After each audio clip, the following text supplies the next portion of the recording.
ખડગેની rally બાદ શુદ્ધિકરણ વિરોધ માંગ ભરૂચ કોંગ્રેસની પદયાત્રા, નેતાઓ અને કાર્યકરોની અટકાયત। કોંગ્રેસ અધ્યક્ષ મલ્લિકાર્જુન ખડગેની ઉત્તરાખંડ રેલી બાદ સભાસ્થળની શુદ્ધિકરણ વિધિ કરાયાની ઘટનાના વિરોધમાં ભરૂચ જિલ્લા કોંગ્રેસ સમિતિ દ્વારા પદયાત્રા યોજવામાં આવી હતી।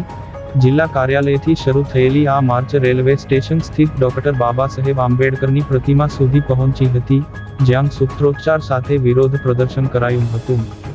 આ પદયાત્રા દરમિયાન પોલીસે સ્થળ પર પહોંચી કોંગ્રેસના હોદ્દેદારો અને કાર્યકરોની અટકાયત કરી હતી।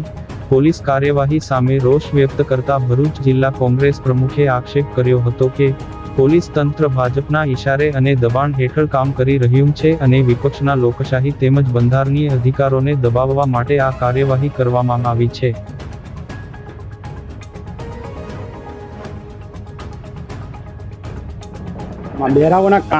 ઉત્તરાખંડમાં જે રેલી યોજાઈ હલ્દીમાં, રેલી બાદ અમુક સંગઠનો ભેગા થઈને એને ગંગાજળ છાંટવામાં આવ્યું, એને પવિત્ર કરી એવું કહે છે લોકો।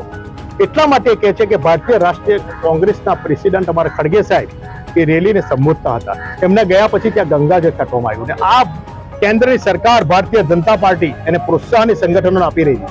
બહુ ઘૃણાસ્પદ બાબત છે।